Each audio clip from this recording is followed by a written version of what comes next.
Bonjour et bienvenue dans cette vidéo.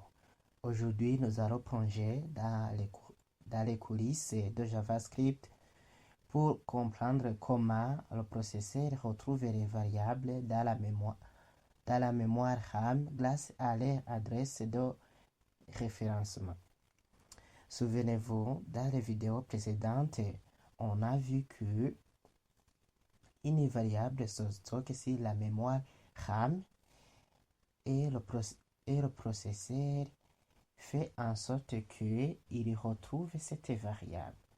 Nous allons alors comprendre ce qui se passe derrière. Pour vous expliquer cela simplement, nous allons utiliser des comparaisons.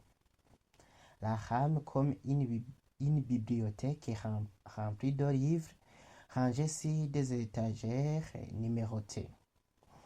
Et les adresses mémoire comme l'adresse d'une maison qui permet de facilement de retrouver facilement la personne qui y habite.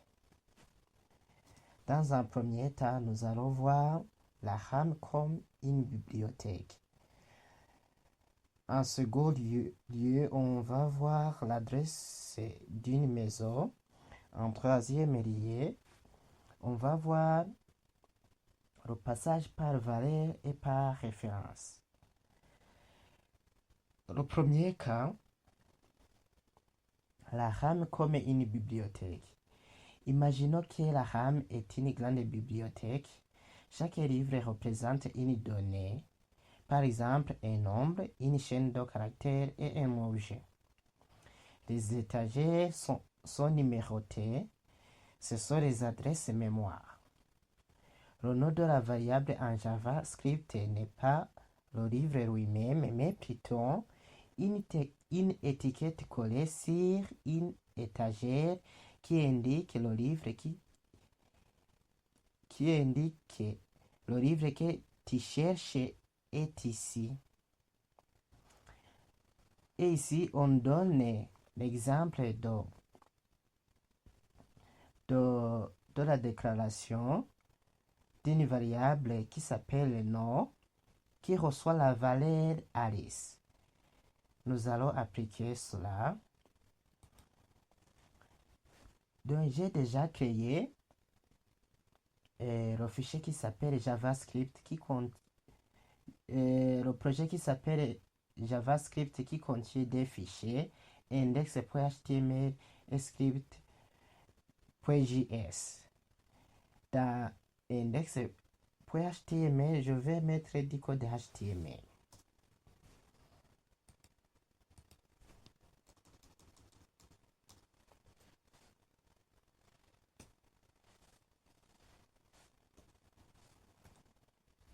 Ici, dans title, je mets variable. Je mets aussi le titre de niveau 1.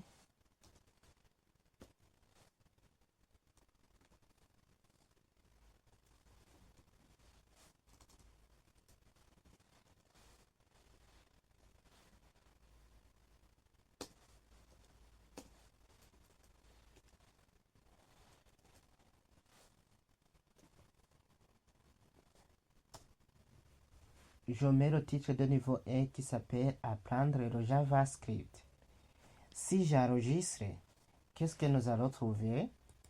Sur notre page, nous allons trouver Apprendre le JavaScript. Souvenez-vous, on a vu que si c'est possible pour que vous voyez le code, il faut afficher le code dans la console. Si c'est possible pour vous, vous pouvez cliquer sur F12 pour accéder à la console du navigateur. Pour moi, je vais faire clic droit ici dans la page du navigateur. Je clique sur Inspecter.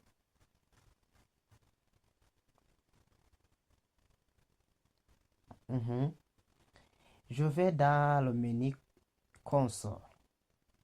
Ici, dans le menu console, vous voyez qu'il n'y a rien.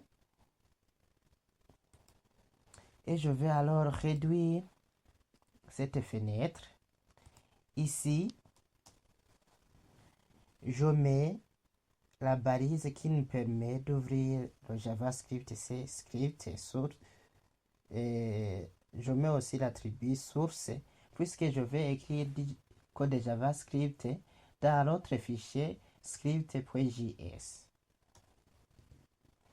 Et ici, j'indique la source du fichier JavaScript que je vais mettre. C'est script, il s'appelle le nom, c'est script.js. Puisqu'il se trouve sur les mêmes endroits, je mets sans mettre aucun dossier. J'enregistre. Ici, je devais enregistrer. Vous voyez que ici, il n'y a pas toujours quelque chose. Et on nous a dit de déclarer une variable qui s'appelle let, qui a comme nom de variable nom et qui reçoit la valeur Alice. C'est ce que je vais appliquer. Je mets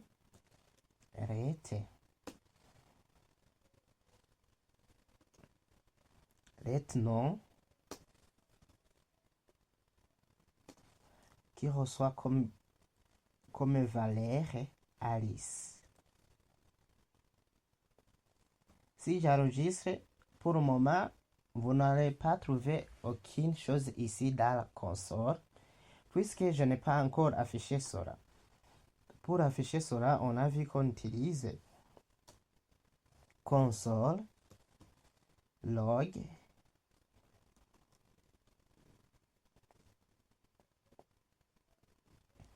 je mets par exemple et d'ailleurs je mets seulement nom, le nom de la variable et j'enregistre. Ici alors nous voyons qu'il s'affiche Alice dans la console. Il s'affiche Alice. Que signifie alors ce code? Ici, Alice est le livre, puisque nous avons vu que on veut faire comparer une bibliothèque, la gestion d'une bibliothèque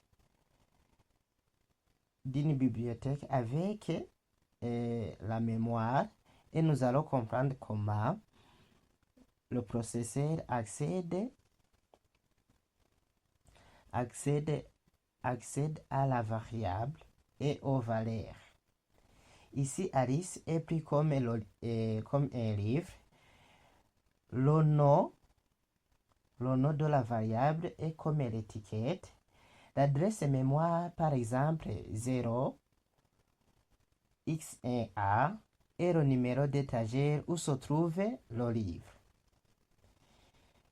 Deuxièmement, on a vu que nous allons voir l'adresse d'une maison.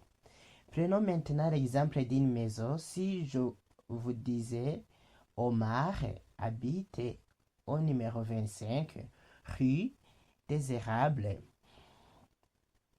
vous allez directement à cette adresse et vous le retrouvez facilement. Mais si je dis juste Pierre habite quelque part en ville, ça sera presque impossible à retrouver Pierre. C'est exactement la même chose pour le processeur. Il a besoin de l'adresse mémoire pour accéder rapidement à la donnée stockée. Le nom de la variable, par exemple nom, âge, user, est juste un repère facile à comprendre pour nous. Mais derrière, le moteur JavaScript traduit cela en une adresse en RAM. Troisièmement,